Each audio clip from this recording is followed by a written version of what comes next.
Hi friends, బాగున్నారండి అందరూని. ఈరోజు క్లాస్లోని మనం తక్కువ క్లాత్లోని ఫ్రంట్ పార్ట్కి కానీ హ్యాండ్స్కి కూడా జాయింట్లు రాకుండా ఎలా బ్లౌజ్ కటింగ్ చేసుకోవాలన్నది చూద్దామండి.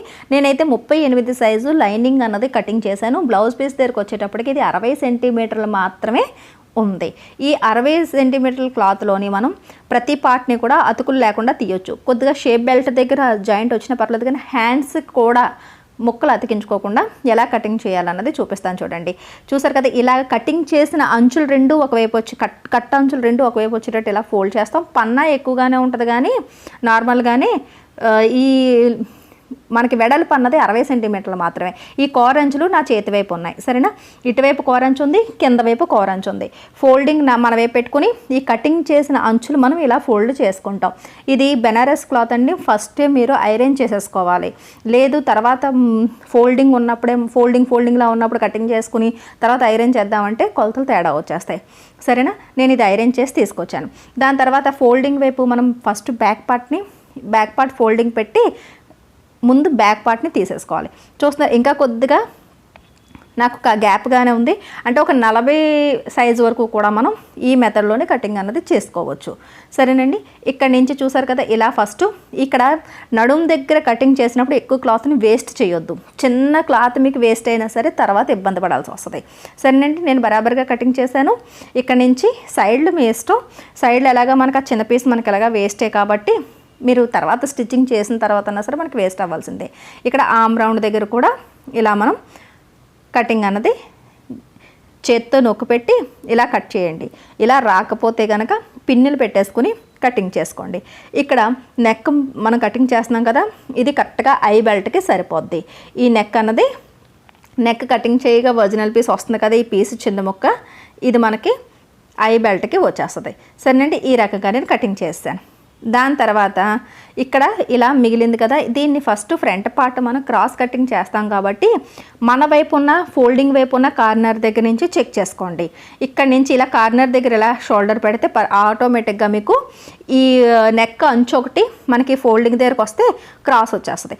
కానీ ఇక్కడ చూసారా, ఆ చిన్న పీస్ అన్నది నాకు తక్కువ వస్తుంది. అది అతుకు వేయాల్సిన అవసరం లేదు, ఖర్చుల్లోకి వెళ్ళిపోద్ది. అయినా ఖర్చుల కోసమే 6 ఇంచ్ పెంచుకున్నాము, అది తగ్గిపోతే ఎలాగా. ఇప్పుడు ఈ కార్నర్ దగ్గర షోల్డర్ పెట్టి చూడాలన్నమాట.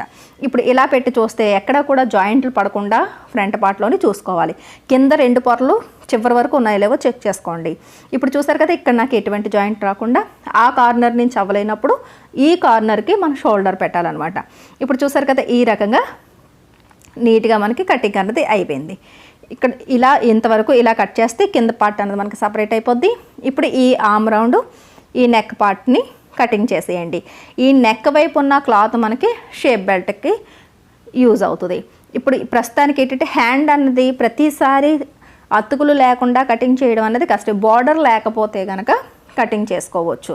బార్డర్ ఉంటే కనుక 4 మడతలు వేసుకోవాలి. వెడల్పు సరిపోతే చంకల దగ్గర 4 పార్ట్లకి కూడా, అంటే 4 అంచులకి కూడా జాయింట్లు అన్నవి పడతాయి.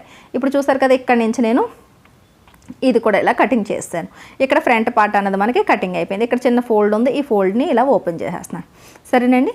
ఇప్పుడు మనకి ఫ్రంట్ పార్ట్ కటింగ్ అయిపోయింది. ఇప్పుడు మిగిలిన క్లాత్ ఉంది చూసారా, షేప్ బెల్ట్కి ఆర్మ్ రౌండ్ దగ్గర కట్ వచ్చిన క్లాత్లే సరిపోతాయి. షేప్ బెల్ట్ గురించి ఆలోచించాల్సిన అవసరం లేదు. ఇప్పుడు చూడండి, ఇది అంచులు కరెక్ట్గా ఉండేటట్టు ఫస్ట్ మీరు ఫోల్డింగ్ అన్నది ఇలా చేయండి. ఫోల్డింగ్ చేసిన తర్వాత ఈ అంచుని ఇలా పైకి ఇలా పెట్టి మీరు హ్యాండ్ కటింగ్ చేసిన హ్యాండ్ని తీసుకుని ఇక్కడ పెట్టండి. ఇక్కడ పెడితే ఈ పొడవు సరిపోతుందా లేదా చూసుకుంటే కనుక ఇలా ఫోల్డింగ్లో సరిపోతే కనుక మీకు అసలు జాయింట్ రాకుండా పర్ఫెక్ట్గా వచ్చేస్తుంది. నాకైతే సరిపోలేదండి. ఇది హ్యాండ్ కూడా 6 ఇంచుల పొడవు, అంటే ఖర్చులతో పాటు 7 ఇంచుల పొడవు నేను కటింగ్ చేశాను. ఇప్పుడు ఇది హ్యాండ్ పొడవు కూడా ఎక్కువే కాబట్టి ఇలా చూసుకోవాలి. కింద కటింగ్ ఉంది చూసారా, కింద లేయర్ అన్నది కట్ ఉంది. ఆ కటింగ్ అన్నది ఎంతవరకు వస్తుందో చూసుకొని ఆ కట్ట దగ్గరికి ఆటోమేటిక్గా ఈ హ్యాండ్ షేప్ రావడం వల్ల మనకి సరిపోద్ది అనమాట. కట్ కిందకు ఉన్నప్పటికీ ఈ చూసారు, ఈ కట్ కిందకు ఉన్నప్పటికీ ఈ హ్యాండ్ కట్ అనేది సరిపోద్ది. ఇంకా నేను పెంచుకోవచ్చు. ఇంతవరకు నేను తీసుకొచ్చాను. చూసారు కదా, హ్యాండ్ కట్ అనేది ఇక్కడికి ఉంది. అంచనాగా ఇక్కడికి వేలు ఇలా పెట్టి లేదా చాక్తోని మార్కింగ్ చేసుకోండి. ఇప్పుడు ఈ హ్యాండ్ని ఇలా పెట్టినప్పుడు దీనికన్నా పైకి ఇంక వెళ్ళకూడదు అనమాట. వెళ్తే మళ్ళీ హ్యాండ్ షేప్ దగ్గర తేడా వస్తుంది, సరేనా. ఇప్పుడు చూడండి హ్యాండ్ నేను ఇలా పెట్టాను కదా, పెట్టినప్పుడు కింద అంచు దగ్గర నుంచి నాకు సరిపోతుంది. ఇలా ఒకవేళ మీరు కటింగ్ చేసిన పొడవు సరిపోకపోతే ఇంక చేసేది ఏమీ లేదు. 4 మడతలు పెట్టి కటింగ్ చేయగా పై భాగం వైపు ఇంకా క్లాత్ ఎక్కువ మిగిలిపోతే అక్కడ షేప్ బెల్ట్లు తీసేసుకుంటాం. 4 వైపులు ఇక్కడ జాయింట్లు వస్తాయి హ్యాండ్స్కి. ఇప్పుడు చూసారు కదా, ఇలా అరేంజ్ చేయడం వల్ల ఏమైందంటే అసలు ఎక్కడా కూడా జాయింట్లు రాకుండా 2 హ్యాండ్స్ కూడా కటింగ్ అయిపోతున్నాయి. సైడ్ని ఇంకా మనకి క్లాత్ అనేది మిగులుతుంది. సరేనండి. దాన్ని కూడా సేవ్ చేసుకోవచ్చు, అంటే ఫోల్డింగ్ని మార్చి చేసుకోవచ్చు. కానీ ఈ బెనారస్ క్లాత్ అనేది ఒకసారి ఫోల్డ్ చేసి ఐరన్ చేసాం కదా, ఇంకా అవసరం లేదు. మనకి కావాల్సింది ఇంకా షేప్ బెల్ట్ మాత్రమే. ఇంకా అంతకన్నా మనకి అన్ని పార్ట్స్ కటింగ్ అయిపోయినాయి కాబట్టి అంతకన్నా ఎక్కువ క్లాత్ కూడా మనకి అవసరం లేదు.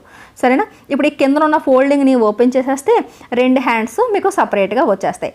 చూసారు కదా, 2 హ్యాండ్స్ పూర్తిగా వచ్చేసి ఎక్కడా కూడా మీకు జాయింట్ అనేది రాలేదు. ఇప్పుడు ఎక్కడ షేప్ బెల్ట్ దగ్గరికి మనకి క్లాత్ అనేది తగ్గుతుంది. షేప్ బెల్ట్ ఫ్రంట్ వైపే ఉంటాయి కాబట్టి మనం జాయింట్ వేసినా సరే అసలు ఏమీ తెలియదు.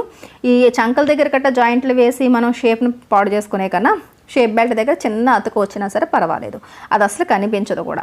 ఇప్పుడు చూడండి, ఇక్కడ నేను పెట్టి చూసాను షేప్ బెల్ట్ని ఇలా చూసుకుంటే ఈ క్లాత్ ఉంది కదా, ఇది ఆల్రెడీ మనకి ఫోల్డింగ్ మీద ఉంది కదా, 2 పొరలు ఉన్నాయి.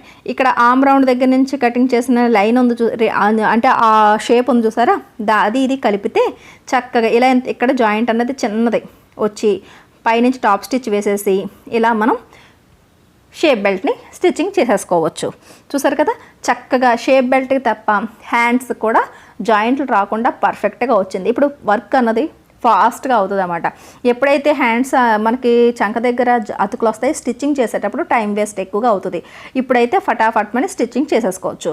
ఇలా కటింగ్ చేసి చూడండి, పర్ఫెక్ట్గా వస్తుంది. ఈజీ మెథడ్లోనే అయిపోద్ది. వీడియో నచ్చినట్లయితే ఒక లైక్ ఇవ్వండి. మన లక్ష్మీ ఫ్యాషన్ వాళ్ళ ఛానల్ని